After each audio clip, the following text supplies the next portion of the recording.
Dana, I believe we're gonna bring in Harris Faulkner now. She's joining us by phone. Harrison, part of the puzzle has been getting all these statements from all the Democrats right now, including one from New Mexico Senator Heinrich on Biden getting out of the race, but not endorsing Kamala Harris. Right? And then apparently Eric Swalwell just gave an interview. He is endorsing Kamala Harris. So everybody's going on the record in some form. Welcome to the coverage, Harris.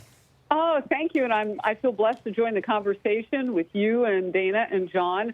I have a lot of thoughts about what Dana was just mentioning, and that is how do you keep sort of, and I'm going to umbrella it now with what she said, how do you keep people together in the Democratic Party? I don't think you do. And I don't think it breaks down to who's their favorite at this point. I think it breaks down to who they believe will win.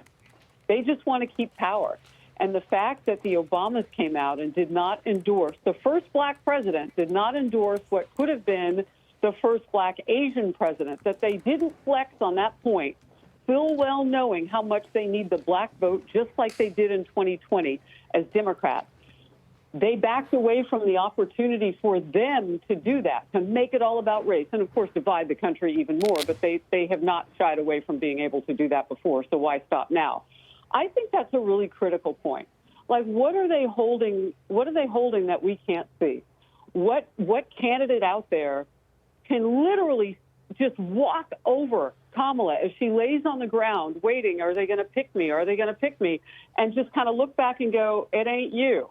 I mean, maybe it will turn out to be her, but if you can't give a full-throated support and endorsement on this day that we are seeing history be made only a week after the attempted assassination of the candidate on the other side politically, if you can't do it today with 29 days until they have to make a decision on a nominee, doing it after the fact or close to that fact of the DNC convention really doesn't help. It's 107 days today until the actual election day. However, there are many states that vote as early as 50 days out from the election. That means that by the time the convention happens, you need to have convinced people during that convention. Convincing. They've got to do that. And they're going in every direction. And I really don't think it's about who you like and who your favorites are, because they've never supported her. When was the last time you heard anybody say, wow, she's really struggling with the border, let me go help her out, let me go down to the border with her? I'm sorry, crickets from the Clintons? Mm-hmm. Yeah, and how many people will say, wow, she did such a great job on the border. She should become president because she'll be in charge of the border and national security. In terms of how we got here, Harris, our Paul Steinhauser just sent out this email. He said, a Democratic source who is very plugged into Biden's political orbit confirms to Fox that the president met last night in Rehoboth Beach with his inner circle of longtime political advisors. Among them were Mike Donilon, Steve Ricchetti, who were up on Capitol Hill along with Jen O'Malley Dillon, trying to convince Democrats that he should stay in the race. Anita Dunn and Ron Klain, who took so much heat for the debate performance. So this thing was clearly cooked up last night. Apparently, he was, according to other information, prepared to stick it out and then suddenly changed his mind.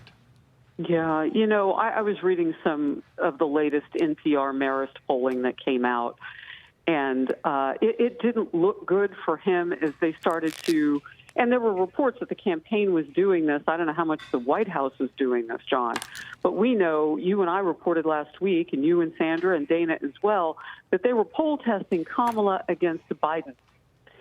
And when you look at when you drill down on some of that polling, she just did barely a little better than Biden up against Trump. I mean, it's tight. Look at that NPR Marist poll, and look at what's written up by NPR.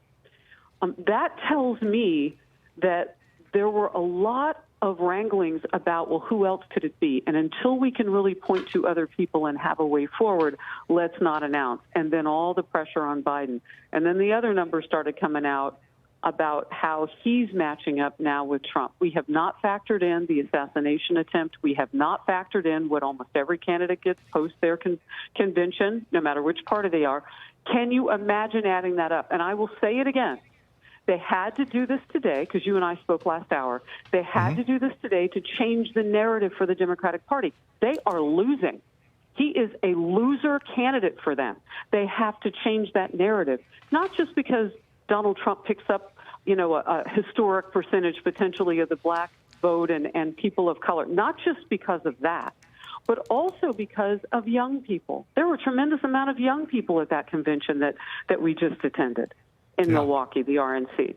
And then you've got to go against the united party. Donald Trump is in control of his party. Joe Biden and Kamala Harris are in control of nothing. And the proof of that today is that he's out and she doesn't know where she's going, with a few people endorsing her maybe. What a remarkable moment this is, Harris. We will obviously see you for continuing coverage, and we'll see you for your show tomorrow morning, 11 a.m. here on the Fox News Channel. Thank you, Harris. Right. And Thank you, joining guys. us. Thank you, Harris. We'll see you tomorrow. Hey, everyone. I'm Emily Campagno. Catch me and my co-hosts Harris Faulkner and Kaylee McEnany on Outnumbered every weekday at 12 p.m. Eastern, or set your DVR. Also, don't forget to subscribe to the Fox News YouTube page for daily highlights.